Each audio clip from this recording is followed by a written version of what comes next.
ታዲያ ምን ችግር አለው? ጉዴ ሲፈላ ናታን ታጠፋልኛለህ አይደል? እናንተ ልጆች ወሬያችሁ ምንም አላማረኝ። አንተ ራስህ ጉድ አለብህ። ባለፈው አባዬና ሰላም ሲያወሩ ሰምቻቸዋለሁ። ምንድን ነው ያወሩት? ታዲያ የእነሱ የሁለቱ ወሬ ለኛ ጉድ የሚሆነው ምንድን ነው? ይሆናል በየት አልፎ?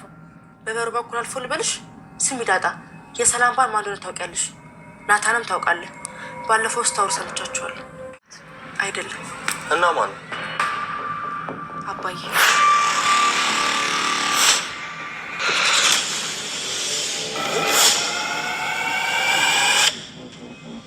ሳላችሁ ደግሞ ጥሩ እንደሰራ ሰው እሺ ምን አለቻችሁ? ለነገሩ ተውት። መች ደግሞ ለእናት ነግረኝ። አንተው እንናገራለን። እሺ አዎ እንነግርሻል። እሺ የአባትስ ማን ነው አለቻችሁ? የልጇ አባት እንዴ መጀመሪያ የልጇን ስም እንንገራት እንጂ። አዎ መጀመሪያ ከልጇን ጀምራ። የልጇ ስም ግን ጠፋብኝ እኮ። የአባቷ ስም ግን ማለት ነው በይ ነው። በይ ነው የልጇ አባት ስም? አዎ። በይ ደግሞ የምን ሀገር ሰው ስም ነው? ከጃፓን ነው እንደወለደችው? ኧረ አልወለደችው። ገና እኮ በሆዷ ውስጥ እኮ ነው። እንደውም አንድ ቀን በሆዷ ውስጥ ሆኖ ሲንቀሳቀስ ማለት ነው። ከዛ ምን እያደረገ ነው ስላት ሆዷ ውስጥ ሆኖ ኳስ እየተጫወተ ነው አለች። ለምን ሰሩሻ ትጫወችው ነበር? ሲወለድ ደግሞ አጫውተዋል። እሺ የአባቱ ስም በይ ነው። የልጁን ስም ማን አለቻችሁ? እርር ነው አለች። እርር ምን? አዎ የሰላም የልጇ ስም ማለት ነው እርር ነው። የልጇ የአባቷ ስም ደግሞ በይ ነው። አንድ ላይ ሲነበብ እርር በይ። እርር በይ ግን ያስቀል። አዎ ያስቀል። እርር በይ። እናንተ ስልብ ስትልክልኝ ተቀብላችሁ ታመጣላችሁ እንዴ? ጉድ ጉድ ጉድ ጉድ! ዛሬ አብጌል ደረጀ የቤተሰቡን ጉድ አፍረጠረጠችው። እንግዲህ ከስንት ጊዜ ቆይታ ከተደብቆ ተሸሽጎ የኖረው ሚስጥር አብጌል በላይም በታችን ብላ እንግዲህ ከብዙ ልፋትና እንትን በኋላ ይህን ነገር ሳላፍረጠርጠው እኔ አብጌል አይደለሁም ብላ እንደዛተችውም አልቀረች። በሚገርም ሁኔታ ዛሬ ጉዱን አፍረጠረጠዋለች። እሱ ምንድን ነው ጉዱ ካላችሁ እንግዲህ ጋሽ ደረጀ ከሰላምን ያስረገዛል ጋሽ ደረጀ እንደሆነ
ማወቅ አለበት ብሎ ሊል ይችል ነበረ። ግን አይ መናገር የለበትም እንጂ ነው ያለው ማለት ነው።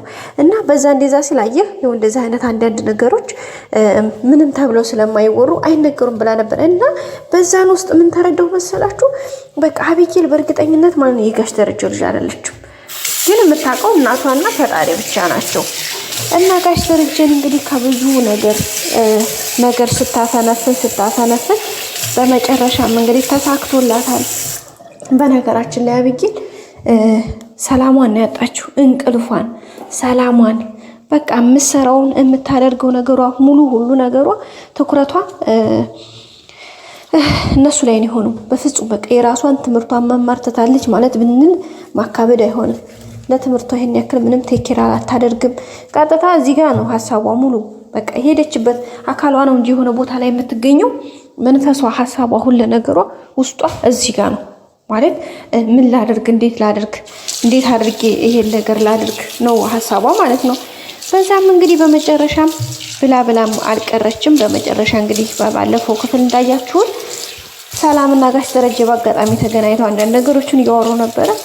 ያንን እያወሩ ያሉትን ነገር እንግዲህ ወይዘሮ አብጌል ሰምታችኋለች። ከመስማትም አልፋ እንግዲህ ጋሽ ደረጀም አግኝቷት ነበረ። ግን ያው ምንም እንዳልሰማችና ምንም የምታውቀው ነገር እንደሌለ ነው ለጋሽ ደረጀ የነገረችው።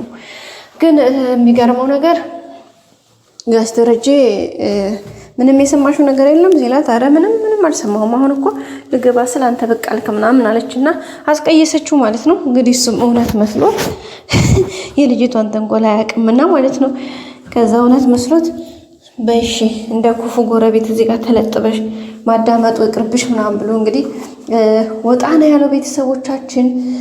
ከዛ በኋላ እንግዲህ ይሄው እንደምታዩት ቤተሰብ ውስጥ እየበጠበጠችው ነው።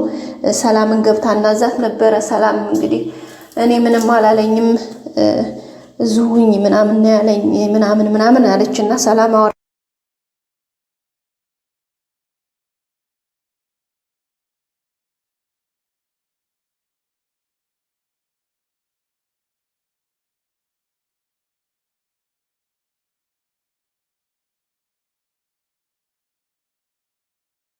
ሌላ ሀሳብ ውስጥ ባትከቻት ጥሩ ነው እያለች ነበረ ያለቻት። ከዛ እሷም እንግዲህ አይ አንቺ ከኔ እናት ለኔ እናት ከኔ በላይ አታስቢላትም፣ ዝም ብለሽ ነው ባክሽ ምናምን እያለች ነበረ ማለት ነው። በመጨረሻም እንግዲህ ጋሽ ደረጀና ወይዘሮ ማርታ ለሉበት እንግዲህ ዳጣንና ናታንን እንዴት እያለች እንደነበረ አይታችኋታል። የሰላምን እኮ የልጇን አባት አወቅኩት ብላ ነበር የተናገረችው። ምን ማለት ነው? እንዴት አወቅሽ? የት ነው? ከየት አገኘሽው? ብለው ሲሏት እንግዲህ አርጁ ነው እሱማ ባሏ፣ ምን አንቺ አዘጋጀሽላት ለዛውም እያሏት ነበረና እንግዲህ አብጌል ግን አይ እንደዛ አይደለም ነው ያለችው። እንዴ ምን ማለት ነው? እንደዛ አይደለም እንዴት ማለት ምን አስበሽ ነው ሲሏት እንግዲህ አይ ነገርኳችሁ፣ የሰላም የልጇ አባት አባዬ ነው ነበር ያለችው። እንግዲህ በጣም ነው የደነገጡት። ማለት እሷ ያሰበችው እንግዲህ እነሱ እንደሚያውቁ በባለፈው ደግሞ ያው ስለ ዳጣ ሲያወሩ እንደነበሩ ሰላምና ናታን ያንን ነገር ስለሰማች በቃ እሷ በዛ ነው ያሰበችውና እነሱ ግን ሌላ ነው ያወሩት። ግን እሷ በቃ ስለ ልጇ አባት ነው ያወሩት ምናምን ብላ እንግዲህ በጣም እንትን እያሉ ነበር ቤተሰቦቻችን። እንግዲህ ዛሬ እንደዛ ብላ አውርታለች። በጣም ነው የደነገጡት እነሱ። እሷ ግን አውርተዋለች። እንግዲህ ሰላምንም እንደዛ ብላ ነበረ። በመጨረሻ ደግሞ እንግዲህ ለናታንና እንደዛ ተናግራለች። ጋሽ ደረጀ ይህን ነገር ከሰማ በጣም ከባድ ነው የሚሆነው። እውነት ለመናገር ምን እንደሚያደርጋት ራሱ ግራ የሚያጋባ ነው። ልጅቱ ግን የምታርፈው አይነት አይደለችም። በቃ ሌትም ቀንም ሌላ ነገር ማሰብ አትችልም። ፈጽሞ በጭራሽ ማለት ነው። ምንም እንደው በቃ አእምሯ ምንም ሊያርፍላት አልቻለም። በመጨረሻም እንደዚህ አድርገዋል። እንግዲህ ይሄን ነገር ሲወራ ጋሽ ደረጀ ይመጣ ይሆን ይሰማ ይሆን ይሄን ነገር ወይስ እነዳጣ ነገሩን ወደ ሆነ ሀሳብ ይቀይሩት ይሆን? ምን ትላላችሁ ቤተሰብ? በነገራችን ላይ እኮ አብጌል የምትለው ነገር ሁሉ ልክ ነች እኮ። ግን ደግሞ ልክ የሆነ ሁሉ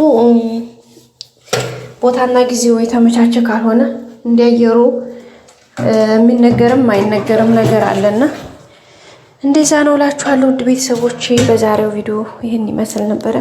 በቀጣይ በአዲስ ክፍል እስከምንገናኝ ሰብስክራይብ ያደርጋችሁ አብራችሁን ቆዩ። መልካም ጊዜ። ባይ ባይ።